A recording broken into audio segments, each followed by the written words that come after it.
जय Shri Krishna viewers, welcome to astro intelligence videos. आज की वीडियो में हम डिस्कस करेंगे केतु के उस झंडे को शनि के घर में, शनि के एनवायरनमेंट में। दर्शकों, जब भी केतु और शनि, ये दो बहुत इंपॉर्टेंट प्लैनेट्स हैं हमारी गैलेक्सी के, जब भी ये दोनों इकट्ठे होते हैं एक मिस्ट्री सी बन जाती है और उस मिस्ट्री को आज हम डिकोड करने का प्रयास करेंगे। जब भी केतु के बारे में बात होती है तो केतु के साथ एक वर्ड तुरंत अटैच हो जाता है और वो है डिटैचमेंट। क्योंकि केतु जहां भी विराजमान होंगे, केतु का झंडा जहां भी लगेगा, वहां एक बात जरूर है, उस भाव की सिग्निफिकेशंस के साथ कुछ डिटैचमेंट्स जरूर आएंगी। मगर दर्शकों, आपको ये बात क्लियरली समझ में आ जानी चाहिए कि डिटैचमेंट ये कहीं ना कहीं बाद का सब्जेक्ट है। सबसे पहले अटैचमेंट बनेगी, हमारा मोह बनेगा, हम किसी चीज़ के साथ अपने आप को रिलेट करेंगे, वो चीज़ हमें पसंद आएगी और पसंद आने के बाद जब वो हमारे जीवन का हिस्सा बन जाएगी, यानी कि हम उसके साथ अटैच हो जाएंगे। पहले अटैचमेंट आएगी तो ही उसके बाद डिटैचमेंट आ सकती है।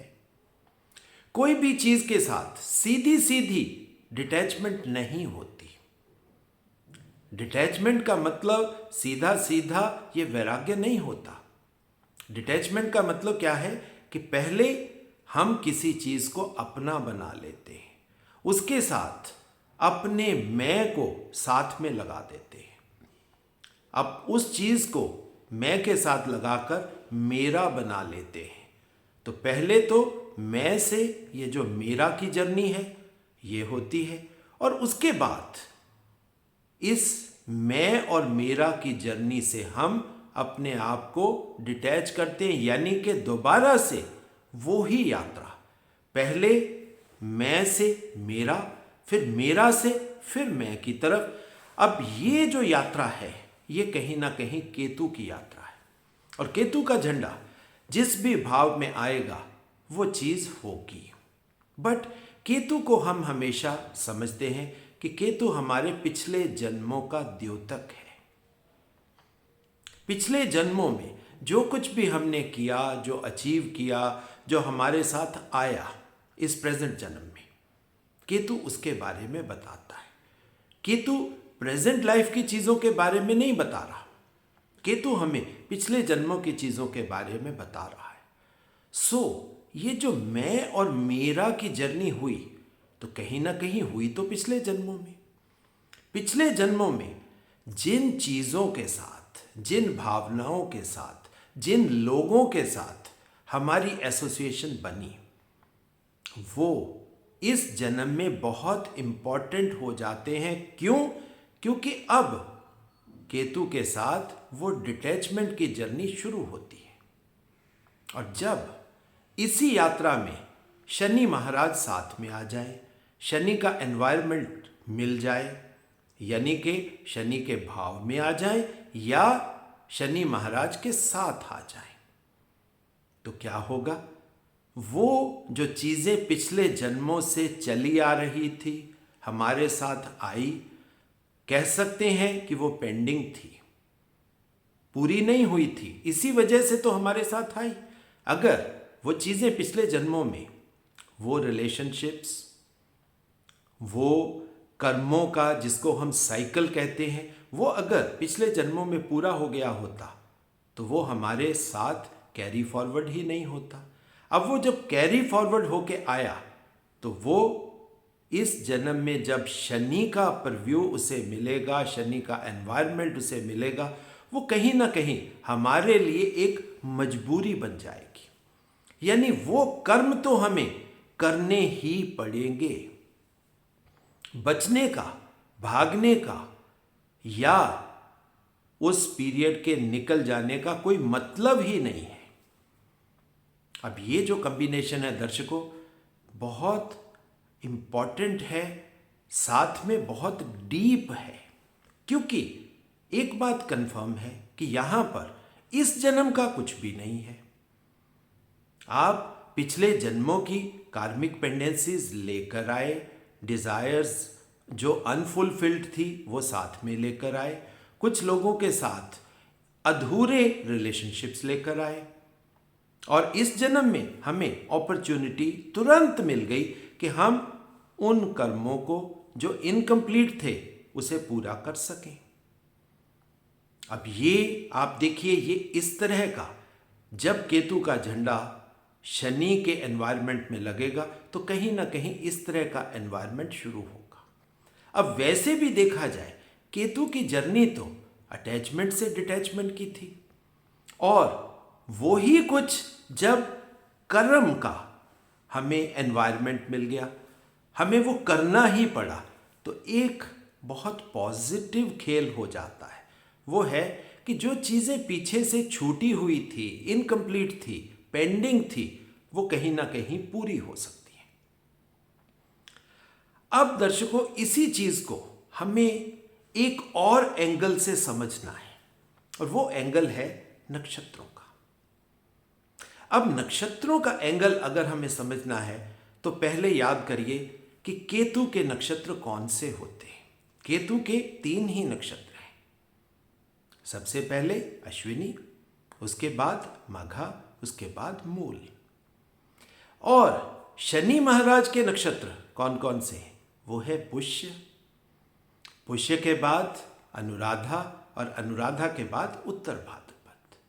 3 नक्षत्र केतु के हैं और 3 ही नक्षत्र शनि के हैं।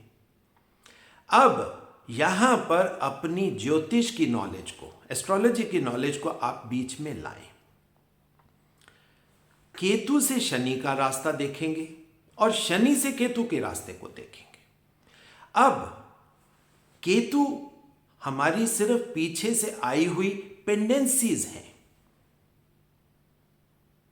एक अपॉर्चुनिटी जरूर है, एक मौका जरूर है कि हम उसे पूरा कर सकते हैं, मगर जब कोई कर्म करना होगा तो हमें रास्ता किसका लेना पड़ेगा? कर्म का रास्ता। सो कर्म से यहां पर फॉरवर्ड मूवमेंट, यानी कि आगे की यात्रा, शनि से आगे की यात्रा। अब शनि से आगे की यात्रा कहाँ कैसे होगी? इसे ज्योतिष शास्त्र के साथ आप मिलाइए। यहां पर वैसे भी देखा जाए तो क्या रास्ता है? शनि और केतु के बीच में एक छोटा सा पुल है, जिसे ब्रिज कह सकते हो, और वो पुल किसका है? वो है मरकरी का, बुद्धि का।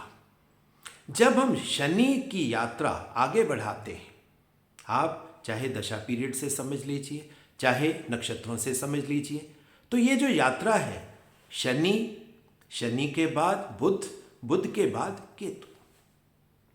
अब ये है शनि की सीधी यात्रा। अब केतु से उस यात्रा को समझने का प्रयास करते हैं। अब केतु की अगर हम फॉरवर्ड मूवमेंट देखेंगे तो केतु की फॉरवर्ड मूवमेंट तो बहुत लंबा रास्ता ले लेगी। सूर्य, चंद्रमा, मंगल, राहु, जुपिटर, अब ये बहुत लंबा रास्ता हो जाएगा।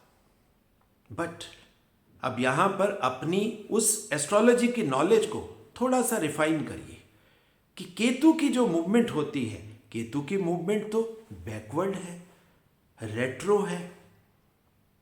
ये जो छायाग्रह हैं, ये सीधे में तो चलते नहीं, ये तो उल्टी दिशा में जाते हैं।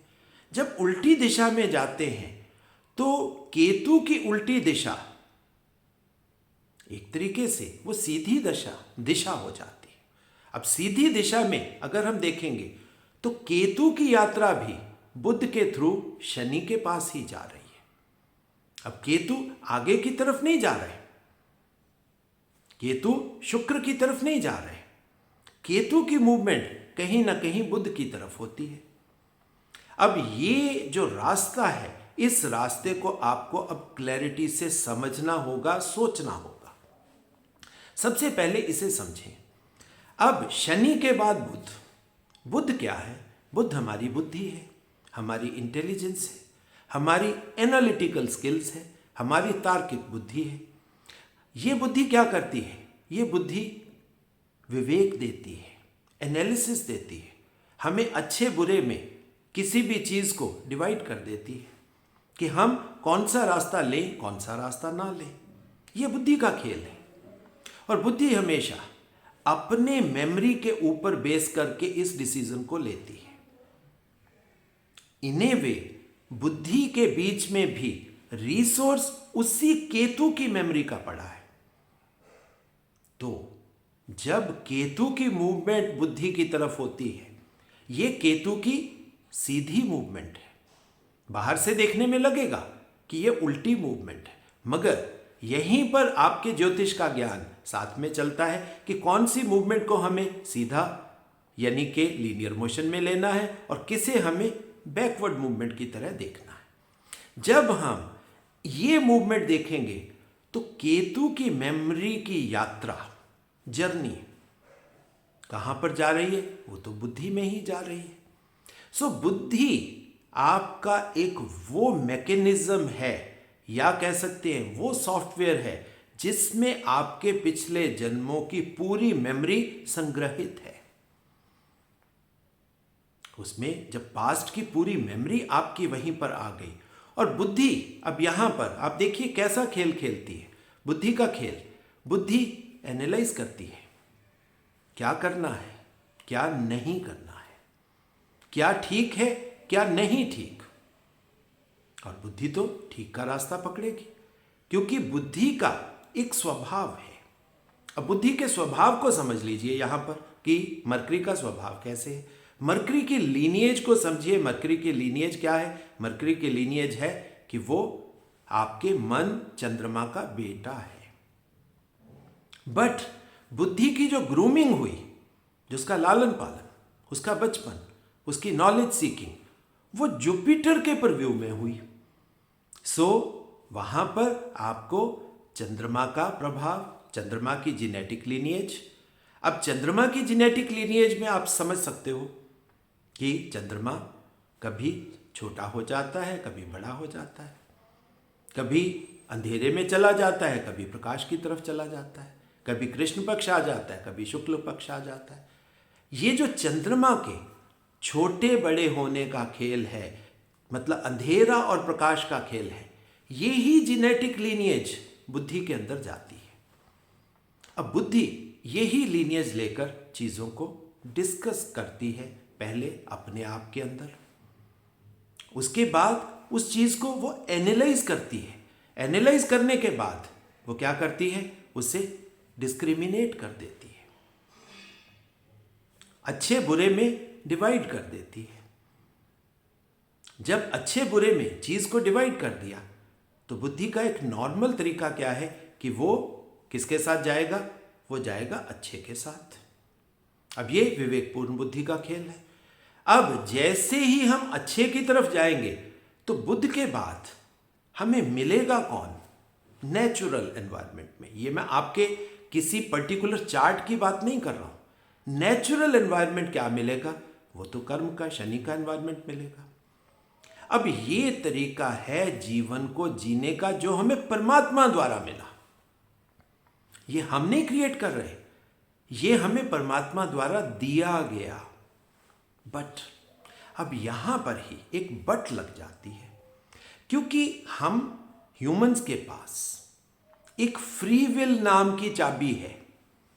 अब ये जो फ्री विल की चाबी है, ये कई बार बड़ा गलत रास्ता दे देती है।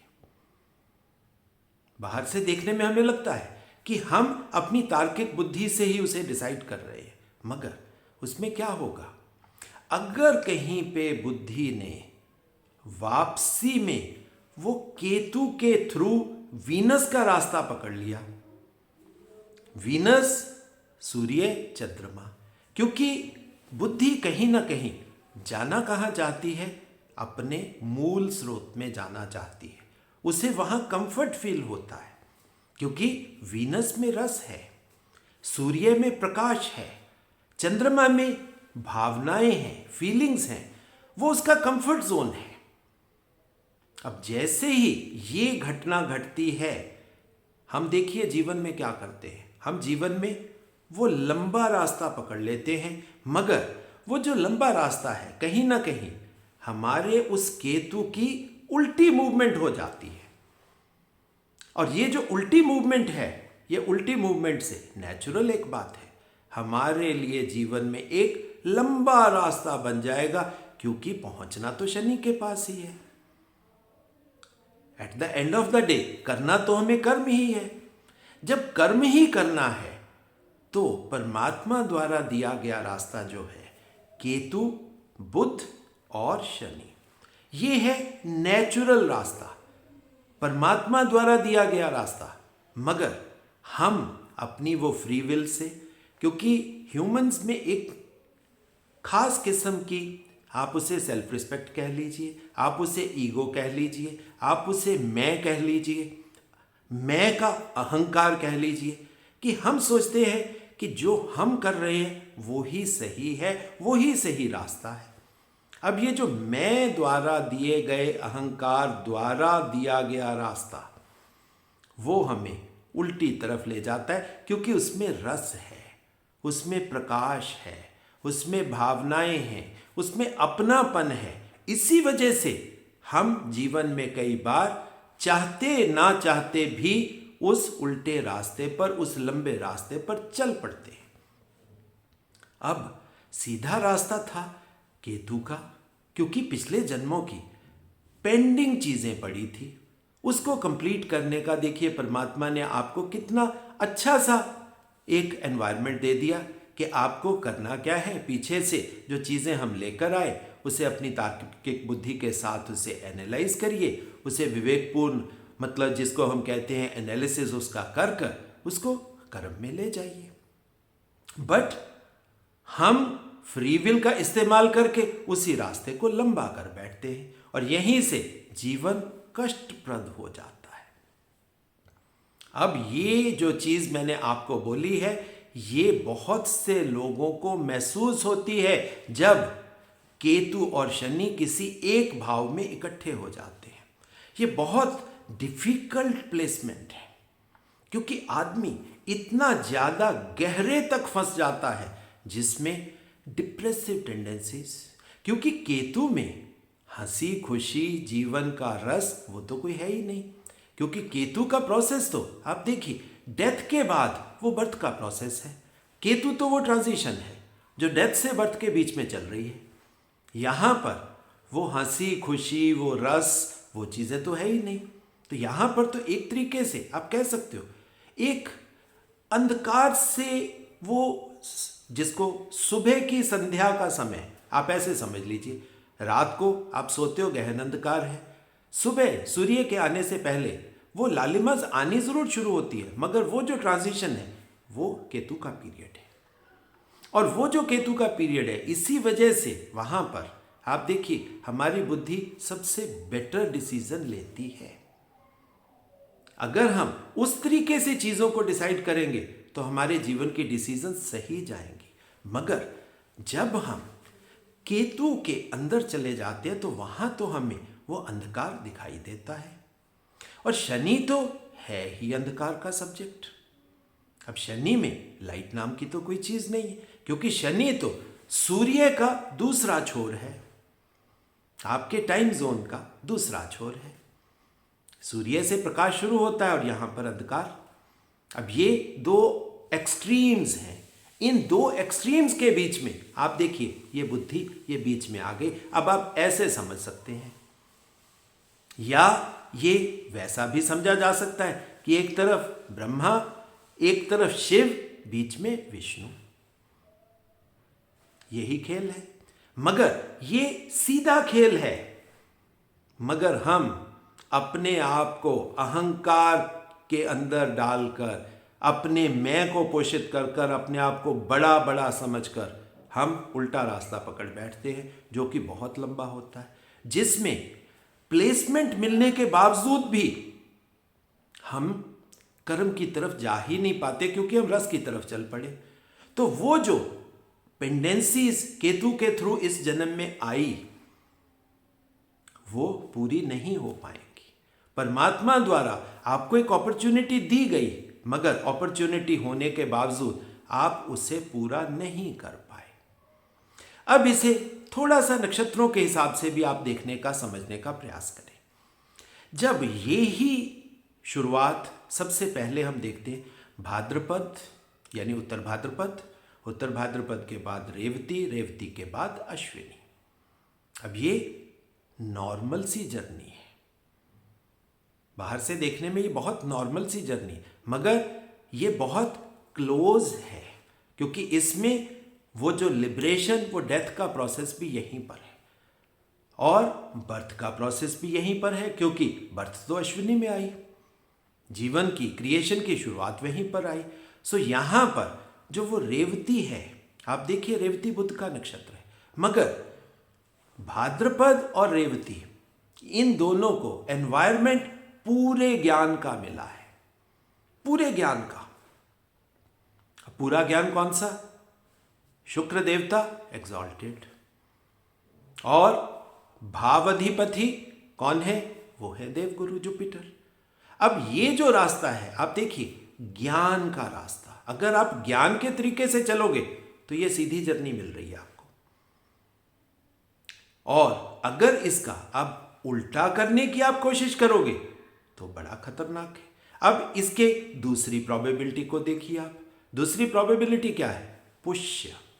अब पुष्य क्या है? पोषण का नक्षत्र है। आपको हर तरह का पोषण चाहिए, शारीरिक पोषण चाहिए, मानसिक पोषण चाहिए, आपको रस चाहिए, हर तरह का, मतलब आनंद, सुख। वो सुख कैसे मिलेगा? वो सुख मिलने के लिए, क्योंकि मन पोषित होना चाहता है, मन अब अधूरापन नहीं चाहता, मन चाहता है कि अपने आप को मैं भर लूं। ये जो भरने का सब्जेक्ट है, ये एक्चुअल में आप समझ सकते हो कि जो इनकम्प्लीट डिजायर्स थी, हम उसी को तो पूरा करने की कोशिश करते हैं। और फोर्थ हाउस इसी वजह से अपने घर में बैठकर, अपने कंफर्ट जोन में बैठकर, मोस्ट सिक्योर प्लेस पे बैठकर हम क्या करते हैं? अपना पोषण करते हैं, अपने मन का पोषण करते हैं, अपनी दुनिया का पोषण करते हैं। और इसको करने के साथ साथ आप देखिए अश्लेषा बन जाता है। आप क्लियरली समझिए, अश्लेषा बन जाता है, पॉइजन आ जाएंगे, नेगेटिविटी आ जाएगी, क्योंकि बुद्धि वो जो पॉजिटिव नेगेटिव, अच्छा बुरा का खेल खेलती है, वहीं से तो वो पॉइजन बन जाता है। किसी इंसान को हम लेबल कर देते हैं वो ठीक नहीं, किसी सिचुएशन को लेबल कर देते हैं वो ठीक नहीं। अब उसको ठीक ना करने से उसके प्रति जो वैमनस्य हमारे में उपजता है, जो शत्रुता हमारे मन में आ जाती है, वो पॉइजन ही तो बन जाती है। और उसको हमें क्लियर कैसे करना है? माघा में ये एक तरीके का केतु और शनि आपको उस गंडांत के बारे में बता रहा है जो एक्चुअल में गंडांत है, जो गांठें। अब गांठें किस चीज की हैं?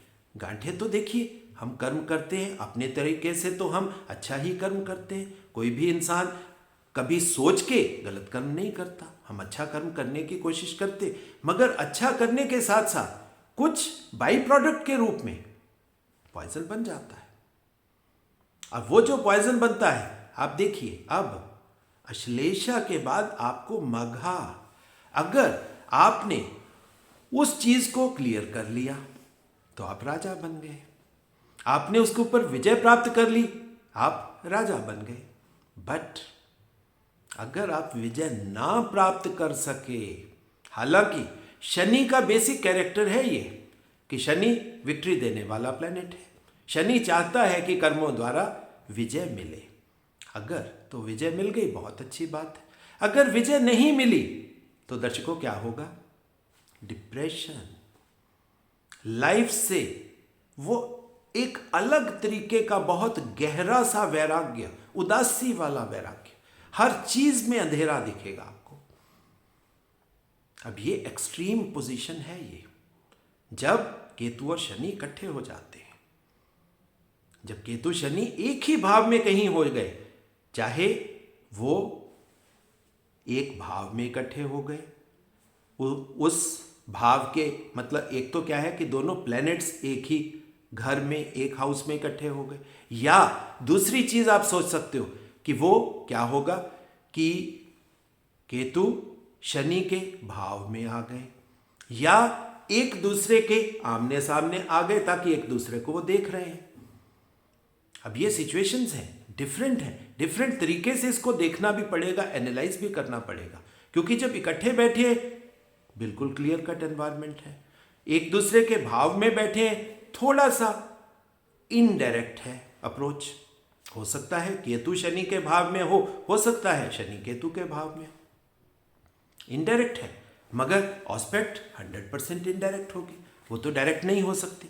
तो ये आपको एनालाइज करना पड़ेगा डिफरेंट चार्ट्स में। अब तीसरी पॉसिबिलिटी को समझने का प्रयास करते हैं। तीसरी पॉसिबिलिटी क्या है? अनुराधा, बहुत खूबसूरत नक्षत्र। अनुराधा डिवोशन देता है, मीरा बना देता है, राधा बना देता है परमात्मा के प्रति, क्योंकि अष्टम का भाव ट्रांसफॉर्मेशन का है, आपको उन गहराइयों में ले जाने का है जहां आपकी मूलाधार ऊर्जा पड़ी है, वहीं से परमात्मा की उत्पत्ति होती है, आप कह सकते हो। क्योंकि जब वो आपकी आंतरिक ऊर्जा जलेगी तभी आपको परमात्मा के बारे में समझ आएगा, तभी आपको वो प्रकाश महसूस होगा, वरना तो आप अंधकार में ही बैठे हो। तो ये जो ट्रांसफॉर्मेशन है 8th हाउस का, स्कॉर्पियो का, वहां पर अनुराधा नक्षत्र, इसी वजह से आप देखिए वो डिवोशन आ जाता है। जब हमें वो प्रकाश मिलता है, प्रकाश के साथ आनंद की अनुभूति होती है, तो हम उस चीज के साथ अपने आप को अटैच कर लेते हैं। तो कृष्ण के साथ अटैच होना तो सबसे खूबसूरत चीज है, क्योंकि सबसे अगर कोई प्यारी एंटिटी है वो तो भगवान कृष्ण है। तो भगवान कृष्ण के साथ मीरा या राधा को जाना ये कोई बहुत बड़ी बात नहीं, ये बिल्कुल जाना ही पड़ेगा, वो प्यार वैसा ही बनेगा। मगर ये प्यार उस मूलाधार के एक्टिवेशन के बाद का है, क्योंकि जब भी किसी के मूलाधार को एक्टिवेशन किया जाएगा तो वो जो प्यार की फीलिंग की अनुभूति होती है वही तो अनुराधा है। अब अनुराधा के बाद देखिए क्या होगा, ये पॉजिटिव चीज है। जब वो ऊर्जा पॉजिटिव तरीके से जल पड़ी तो ये क्या करेगी? ज्येष्ठ बना देगी, किसी को भी ज्येष्ठा बना देगी।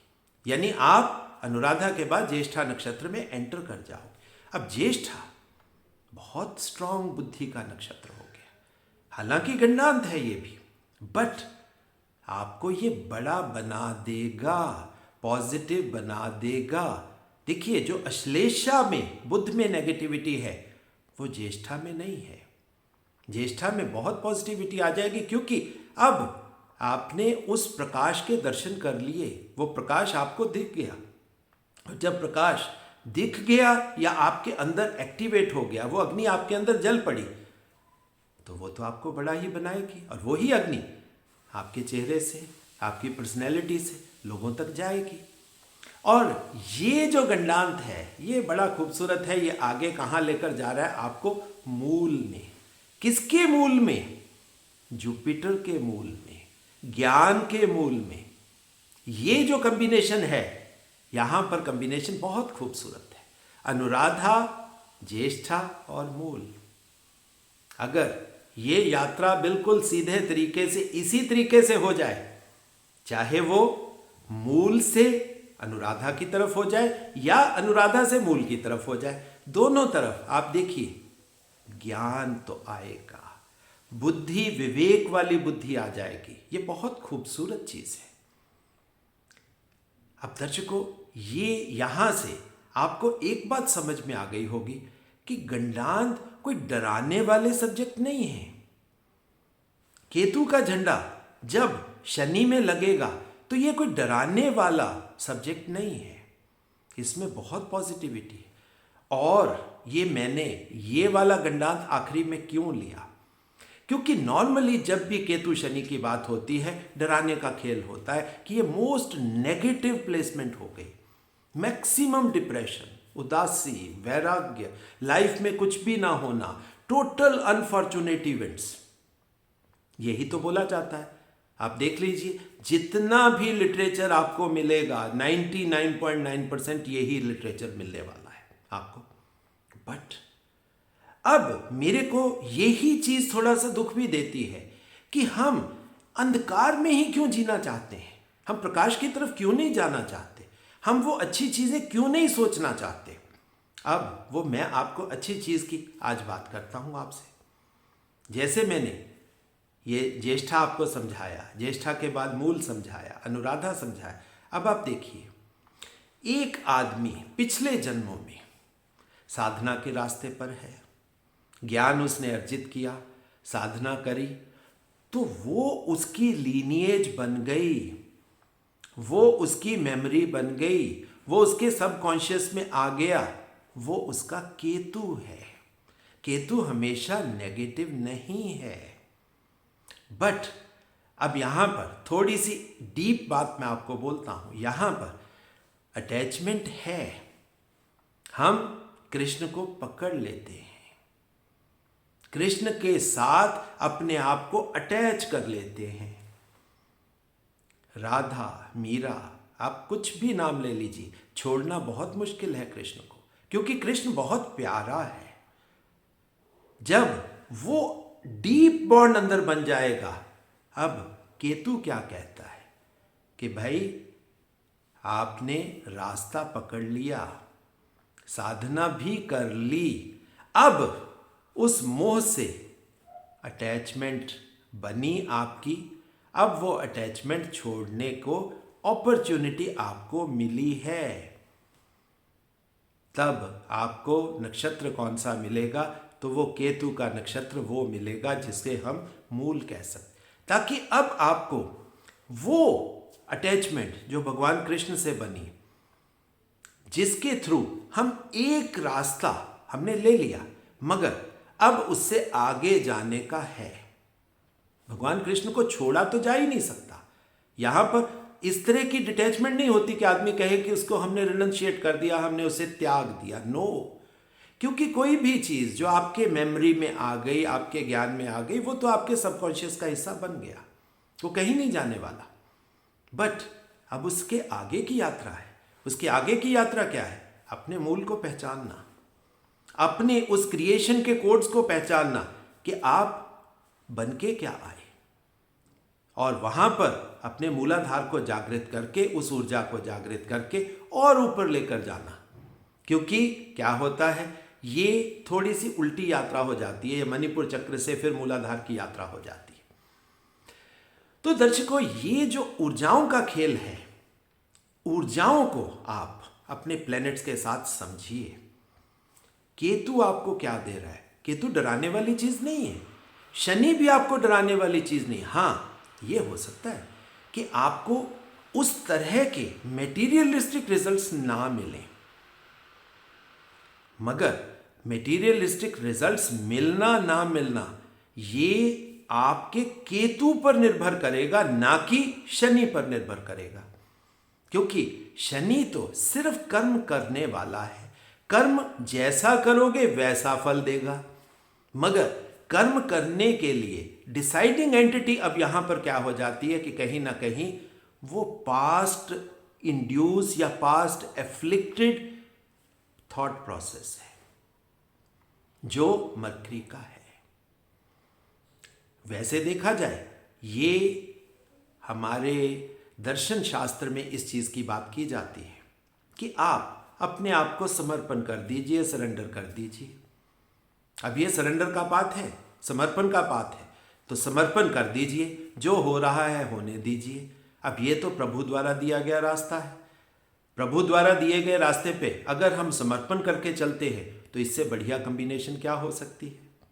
तो डरने वाली कौन सी बात हो गई? मगर वो उतना गहन समर्पण कोई आदमी कर पाए, क्योंकि नॉर्मल इंसान मेटीरियलिस्टिक रिजल्ट्स चाहता है, उसे ये चाहिए भाई, पैसा चाहिए, घर में चीजें चाहिए, मतलब आदमी की सोच मेटीरियलिस्टिक है। बट यहां पर आपको अपॉर्चुनिटी है एक आगे के रास्ता लेने की। सो दर्शकों, सही डायरेक्शन पहचानिए कि आपको कौन सा रास्ता लेना है। अपने बुद्धि को और ज्यादा विवेकपूर्ण बनाइए, तब आपके लाइफ के रिजल्ट्स बेटर होते जाएंगे। लाइफ में समर्पण ले आइए, आपके लाइफ के रिजल्ट्स बदल जाएंगे। अब यहाँ पर दर्शकों एक छोटा सा रेमेडियल पार्ट मैं आपको बता देता हूँ। केतु और शनि ये दो एंटिटीज हैं, इनके बीच में जो ब्रिज है मरकरी, और दूसरा मरकरी का गुरु जुपिटर, ये आपके लिए रेमेडीज हैं। अगर आप इस तरीके से रेमेडीज बनाओगे तो वो रेमेडीज आपके लाइफ में काम करेंगी। सिर्फ बाहर की ये उल्टी पुल्टी रेमेडीज करने से कोई बहुत ज़्यादा फल नहीं मिलते। छोटे मोटे मिल सकते हैं किसी को, मैं डिनाई नहीं करता, बट आप डीप रेमेडीज की तरफ जाइए जो कि हमें सही नॉलेज से निकलेंगी, और जो सही नॉलेज से रेमेडी निकलेगी वो हमेशा आपके लिए रिजल्ट देगी। अपने प्लैनेट्स को समझिए, अपने नक्षत्रों को समझिए, उनके रिलेशनशिप्स को समझिए और उसके थ्रू वो रेमेडी निकालिए। सो दर्शकों, ये था मेरा छोटा सा एनालिसिस कि जब केतु का झंडा शनि के घर में लगेगा तो क्या होगा। आशा करता हूं कि जो अंधकार बहुत देर से लोगों के मन में बैठा हुआ था इस कॉम्बिनेशन के बारे में, वो थोड़ा सा अंधकार छटेगा, लोगों के मन में प्रकाश की किरण आएगी और वो पॉजिटिव रास्ता लेंगे। बाकी दर्शकों, हर वीडियो में हाथ जोड़ के मैं आप सबसे निवेदन करता हूं कि ये एस्ट्रो इंटेलिजेंस मेरा नहीं, ये आपका चैनल है। ये डिवाइन एस्ट्रोलॉजी की नॉलेज का चैनल है। यहाँ पर सिर्फ नॉलेज और परमात्मा की ही बात होती, कोई डर का खेल नहीं खेला जाता, किसी को डराने की बात नहीं की जाती, उस प्रकाश की बात की जाती है जो परमात्मा द्वारा आता है।